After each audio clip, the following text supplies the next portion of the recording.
Catholic moral theology regarding sexuality, of course, is rooted in natural law. However, the reality we live in the 21st century is not natural. I could have never imagined this is where it was going. This is like the sequel of a movie. Where you kind of know what you're expecting, and then it's like, holy crap. It's quite the admission. I didn't see this coming. This is like a horror movie where the guy comes out of the closet. I didn't see that. Man. Oh, Not a word. Yeah. And I'm. Oh my god. Oh my god. Well, I try to focus on the positive, and what I will say sometimes people in confession is love your husband, love your wife, do not hurt one another, do not degrade one another, do not insult one another, and be at peace. All right, welcome back to the show, everyone. A little different today. I put together a trailer on TikTok this weekend. That was Jonah's first time hearing that.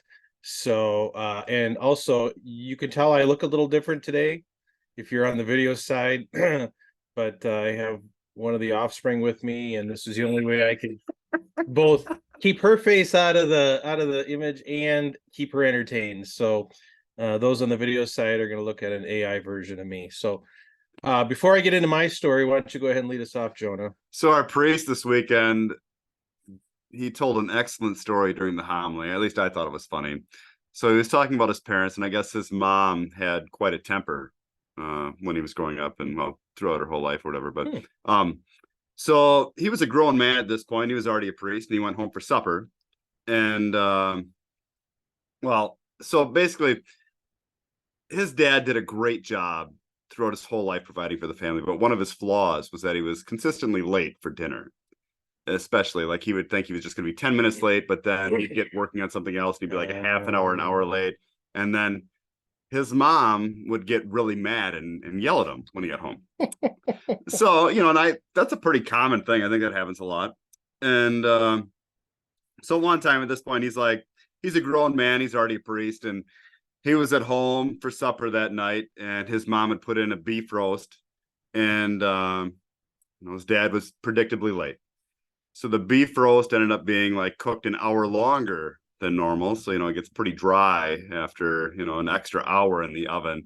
And his mom was like, I am so mad at your dad. I'm going to yell at him when he gets home. And the priest, was like, Mom, you've been yelling at him for 35 years. Do you think that, what do you expect to change? And so she stopped. She thought about it. She didn't say anything. And she was quiet.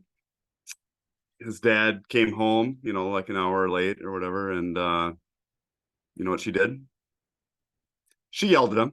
At least she feels better. I laughed so hard. I laughed the loudest at anybody in church. I can believe that. Because, that's funny. I can believe that. Because that stuff happens all the time where it's just this recurrent theme. Like, you're not a perfect person, but you try hard. And then before you know it, you're getting yelled at for the same thing that has happened repeatedly. So it's like, who's really at fault then? That is so true. So when we give priests a hard time about not knowing what married life is like, I guess he that's a pretty good flavor there. Yeah. I do have one more funny married couple story. I heard from a friend. They were talking about this couple. This happened in northern Wisconsin, but there was a couple driving along, and they hit an elk in their car. Oh my! And so it was a pretty serious accident, and so serious, in fact, that the wife had to be med flighted to Rochester, the Mayo Clinic there in Rochester. Right. But the guy, since he had hit an elk with the car, if you stay with it, you get to keep the carcass. So he left. I just wonder what that last goodbye was like, Well, it's okay if you go, honey. I'm gonna stay here with the elk. We'll have some fine eating, or if he just told the paramedics, that old battle axe could handle herself, Oh. I don't know, but I mean, I don't think I'm even that dumb, to to not go with my wife in that situation. Yeah, if you really portion it out, you can make those back straps last until your tour of duty on the couch is over, maybe. Maybe. I hope it was worth it for that guy. But that's a story you would never hear the end of until the day you died, and you'd have to really think about whether that elk was worth it or not. I don't know. Wow. If you're out there listening, guy, email us. That's hilarious. Yeah, to let us know how it turned out for you. Oh my. All right. That's all I got though for marital stories today. Well, that's good. Well, it's more boring from here on out, but it's very real. Okay. All right. So anyone that's been following along knows that poor old Uncharted Craig is in the we're learning a new NFP method, and NFP just hasn't been very nice to us recently, probably because of our age. But I've been I've been on the no-fly list for quite a while now. How long? How many days? So by the rules, about 30 days. Oh, I take that back. 20 days. 20 days by the rules. Sorry. The extra 10 days seems like an eternity. Yeah. A little shorter than that, just because we cheated, and there's a prior episode talked about that. Yep. But it's been that's fine. Over 2 weeks. Okay. But it's supposed to be more than 20 days or 20 days. It should be about 21, 22 days. Okay.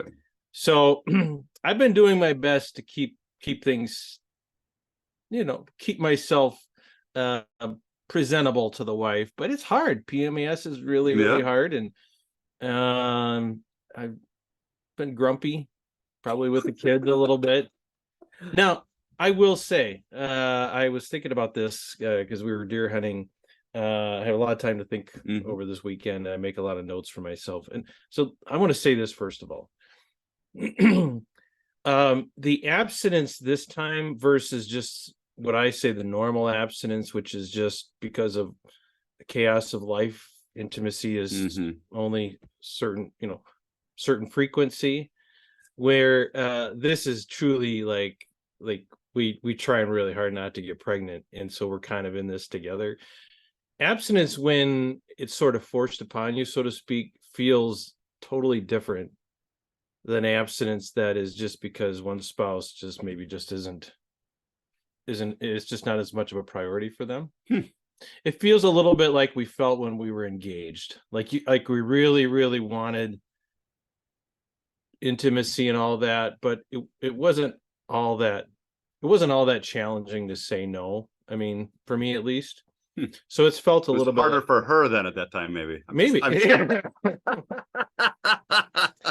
Well, it's been difficult, but it's been fruitful in some respects too. Like it's actually like we've really grown a lot in our marriage. I would say in the last over this cycle.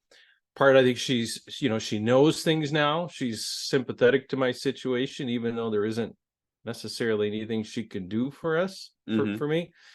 But it's been difficult, and I thought I had been doing a pretty good job of like not letting it get to me. Some days are better than others, but so last night we were getting, of course, we're using the Marquette method, which uses these a daily fertility monitor, and then there's actually a second type, like a second more sensitive strip that you can do. So she's doing like 2 a day, and they're all saying low, which is good, except that under the rules we have to wait until there's a peak. No idea when that's going to be, if it's ever going to happen again.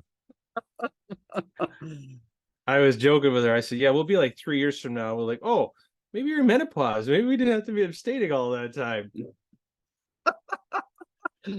Yeah. So she's been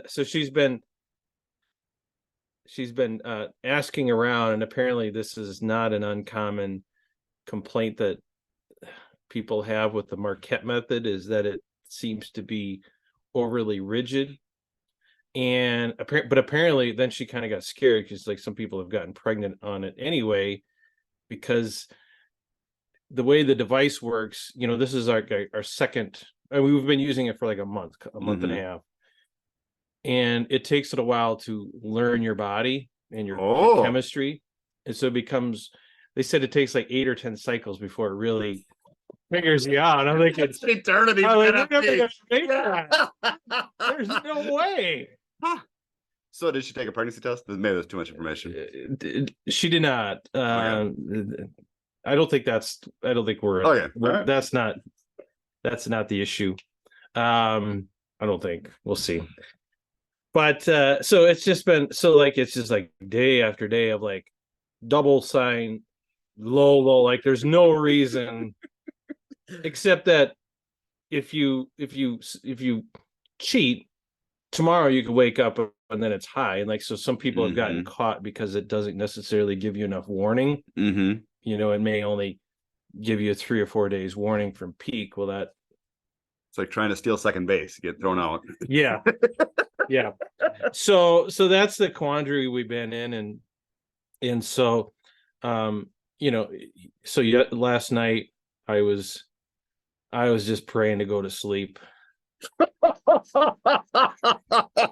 That's brutal. I felt okay, like it was terrible, but I felt drowsy. I think if I can just get to sleep now, maybe I won't wake up. And if I wake up, plan B is going to the brandy cabinet.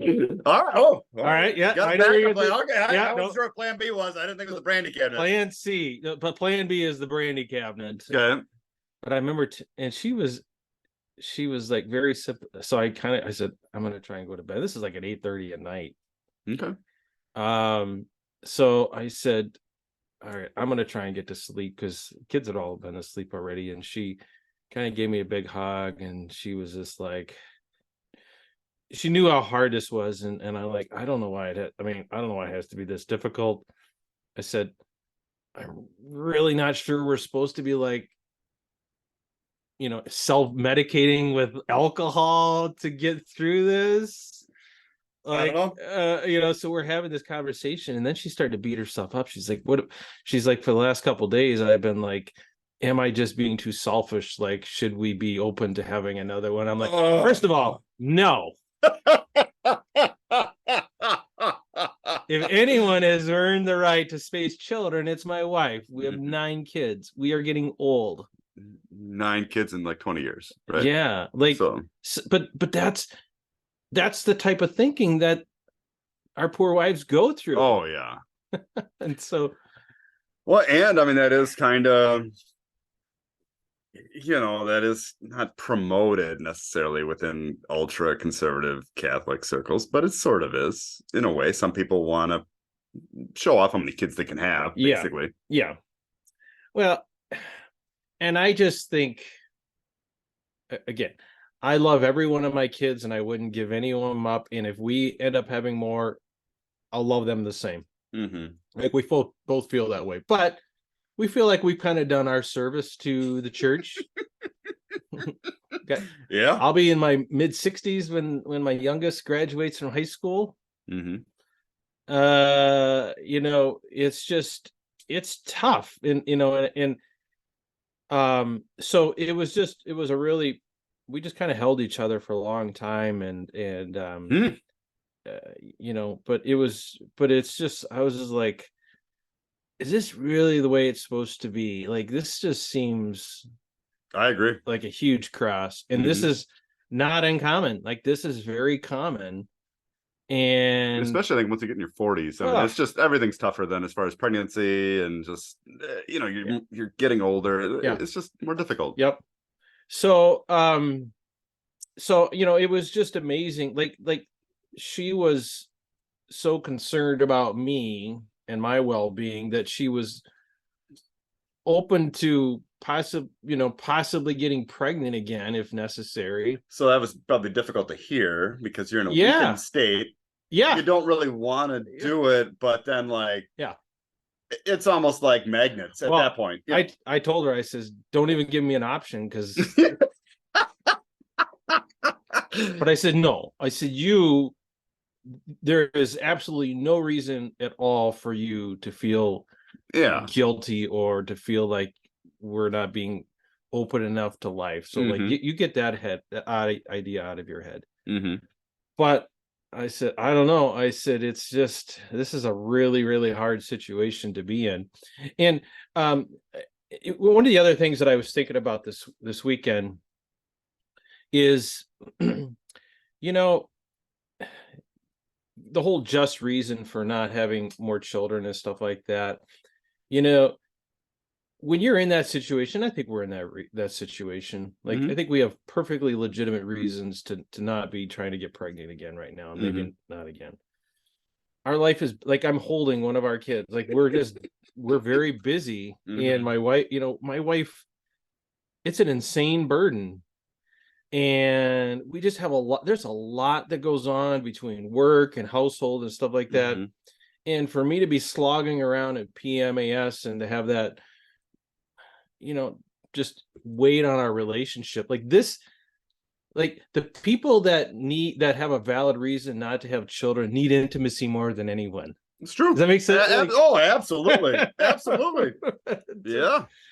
I was just thinking about that. I was like, no offense to any of our, older listeners on here, but if you're you're in menopause and your kids are out of the house, you can keep yourself busy in the workshop or golfing all day long, whatever. But but everybody needs intimacy though. It's just, but it's just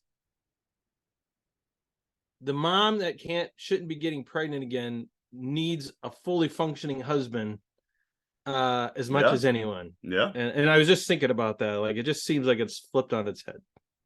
So anyway, it was just a very profound conversation that I just know is common. And she's in some Facebook groups and stuff like that, and I hear it, and I hear people's struggles, and I hear people getting pregnant, unexpectedly at this age. And I mean, fine, great, but a lot of people have big families because of this, not because they're like, oh, I really, really want this big of a family. That's true. So, well, that's great that she was open to talking about it and wasn't just like talking about your concupiscence. No, I mean, it was just, it felt really good to kind of be hurting together, and for her to like really feel like she understands me, and I think I understand her dilemma. Oh yeah. It was just, now I don't want the Christopher Wests of the world to use this as proof that abstinence is all good. I mean, it sucks, but it's very common, and husbands and wives are not alone. And part of what we do here on this podcast is try and uncover more of this, get some better explanation, explore options, whatever the case may be. So it's real world. Up until now, this has all been theoretical. I'm starting to see something positive from it. Yeah. So this affects me now.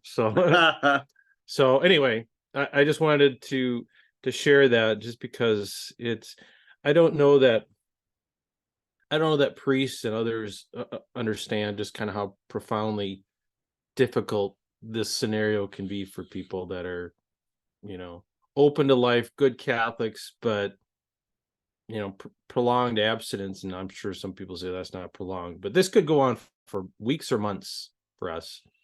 20 days is pretty long. Is really, really difficult. Yeah. And so, yeah. Well, all right. Good luck. Stay strong. Thanks, Jonah. All right. Until next time, everyone. Bye. Have a good one.